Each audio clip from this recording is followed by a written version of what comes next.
सुतं देवं कंसचाणूरमर्दनं देवकी परमां कृष्णं वन्दे जगद्गुरुं भीष्मद्रोणतटा जयद्रथजला गन्धारनीलोत्पला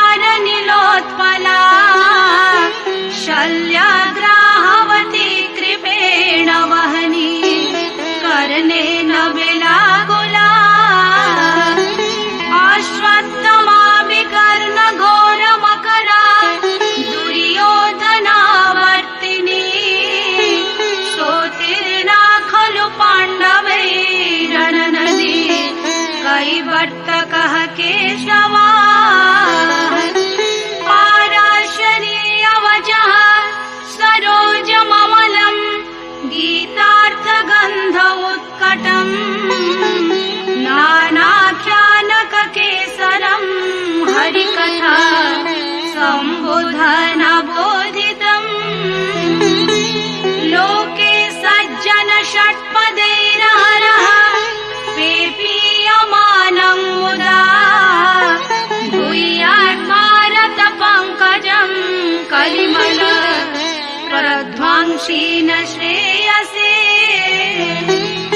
मूकं करोति वाचालं पङ्गुं लङ्घयते गिरिं यत्कृपातमहं वन्दे परमानन्दमाधवम् यं ब्रह्मा वरुणेन्द्ररुद्रमरुतः स्तुन्वन्ति दिव्यैस्तवैः वेदैः साङ्गपदक्रमोपनिषदैः गायन्ति यं सामगाः ध्यानावस्थित तद्गतेन मनसा पश्यन्ति यं योः यस्यान्तं न विदुः सुरासुरगणा देवाय तस्मै नमः।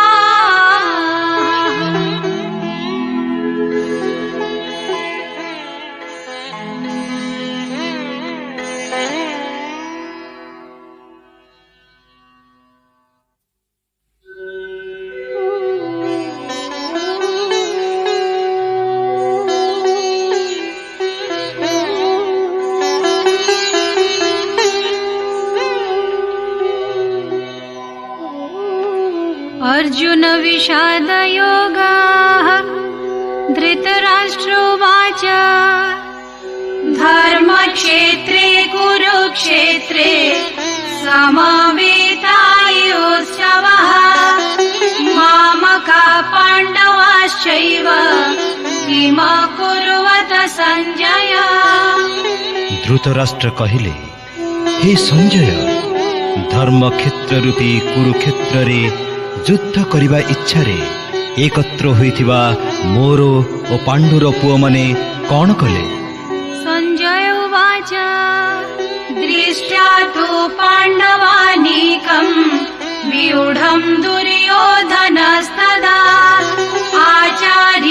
आचार्यमुपसंगम्य राजा वचनमब्रवीत् पश्येतां पाण्डुपुत्राणाम् आचार्य महतीं च मुं व्यूढां द्रुपदपुत्रेण तव शिष्येण धीमता अत्र शूरा महेश्वासा भीमार्जुन समायुधि युधानो विराटश्च द्रुपदश्च महारथः धृष्टकेतुश्चेकितानः काशीराजश्च वीर्यवान् पुरुजित् कुन्तिभोजश्च शैव्यश्च नरपुङ्गवः युधामन्युश्च विक्रान्त उत्तमौजाश्च वीर्यवान् सौभद्रो द्रौपदेयाश्च सर्व एव महारथः अस्माकं तु विशिष्टाये तान्निबोध द्विजोत्तमा नायका मम सैन्यस्य संज्ञार्थं तान् ब्रवीमि ते भवान् भीष्मश्च कर कृपश्च समितिञ्जयः अश्वत्थामा विकर्णश्च सौमदत्तिस्तथैव च अन्ये च बहवः शूरा मदर्थे त्यक्तजीवितः नानाशस्त्रप्रहरणा सर्वे युद्धविशारदः अपर्याप्तं तदस्माकं बलं भीष्माभिरक्षितम् पर्याप्तं त्विदमेतेषां बलं भीमाभिरक्षितम्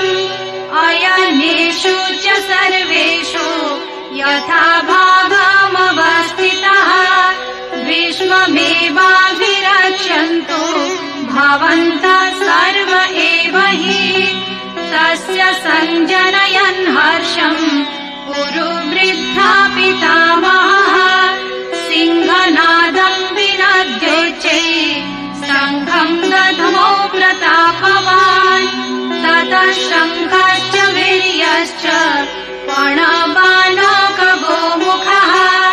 सहसैवाभ्यहन्यन्त सशब्दस्तु मूलोऽभवन् तदा श्वेतैर्हयैर्युक्ते महति स्यन्दने स्थितो माधवः पाण्डवश्चैव दिव्यौ शङ्खौ प्रदध्मतुः पाञ्चजन्यं ऋषिकेशो देवदत्तं धनञ्जयः पौण्ड्रं दध्मौ महाशङ्खं भीमकर्मावृकोदरः अनन्तविजयं राजा कुन्तिपुत्रो युधिष्ठिरः नकुलः सहदेवश्च सुघोषमणिपुष्पकौ काश्यश्च परमेश्वासः शिखण्डी च महारथः धृष्टद्युम्नोभिश्च सात्यकिश्च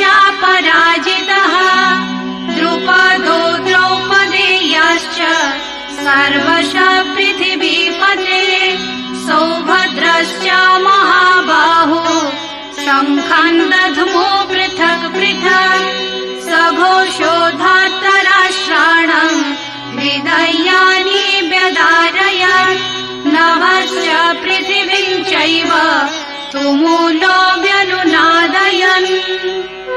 संजय कहिले सेतेबेले पांडवंक सेना सज्जित होइथिबा देखि राजा दुर्योधन आचार्य द्रोणंक पाखकु जाई कहिले, हे आचार्य, आपणंकर बुद्धिमान शिष्य द्रुपद पुत्र धृष्टद्युम्न द्वारा सज्जित पांडवंकर ए विराट सेना को देखंतु।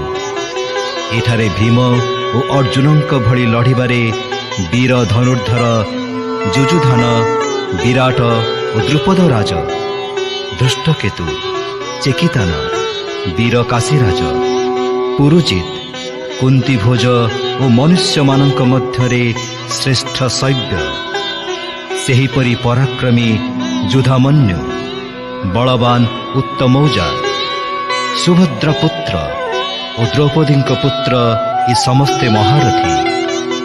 हे द्विजश्रेष्ठ, वर्तमान आम पक्षर जो माने विशिष्ट योद्धा से मानंकु आपण जानन्तु।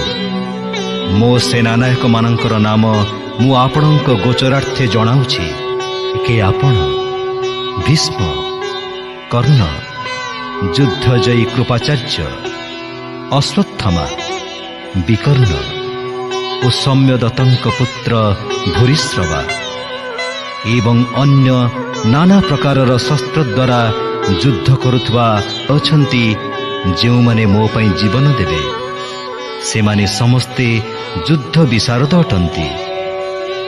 भीष्म द्वारा रक्षित आम सेनार बड़ अपूर्ण, मात्र भीम द्वारा रक्षित सेमानंकर सेना पूर्ण अटे। एथिपाई आपण माने समस्ते निज निज स्थानरू सबु बाटरू भीष्म पितामह को उत्तम रूपे रक्षा करंतु।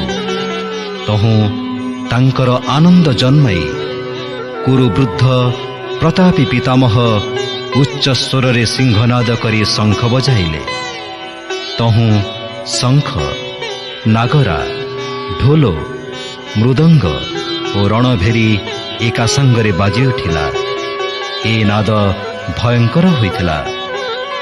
ତହୁଁ ଧଳା ଘୋଡ଼ା ଜଚା ବଡ଼ ରଥରେ ବସିଥିବା ଶ୍ରୀକୃଷ୍ଣ ଓ ଅର୍ଜୁନ ଦିବ୍ୟ ଶଙ୍ଖ ବଜାଇଲେ।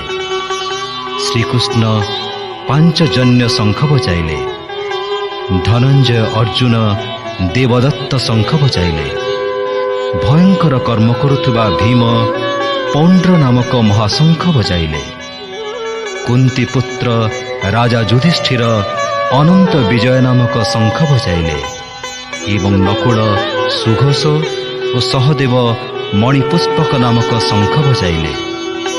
ବଡ଼ ଧନୁଧାରୀ କାଶୀରାଜ, ମହାରଥୀ ଶିଖଣ୍ଡୀ, ଦୃଷ୍ଟଦ୍ୟୁମ୍ନ, ବିରାଟ ରାଜ, ଅଜୟ ସାତ୍ତ୍ୱକୀ, ଦ୍ରୁପଦ ରାଜ, ଦ୍ରୌପଦୀଙ୍କ ପୁତ୍ର, ସୁଭଦ୍ରା ପୁତ୍ର ମହାବାହୁ ଅଭିମନ୍ୟୁ ଏ ସମସ୍ତେ ହେ ରାଜନ୍ ନିଜ ନିଜ ଶଙ୍ଖ ବଜାଇଲେ। ପୃଥିବୀ ଓ ଆକାଶକୁ ପ୍ରତିଧ୍ୱନିତ କରିଦେଉଥିବା ସେ ଭୟଙ୍କର ନାଦ ହୃଦୟକୁ ବିଦାରି ଦେଲା।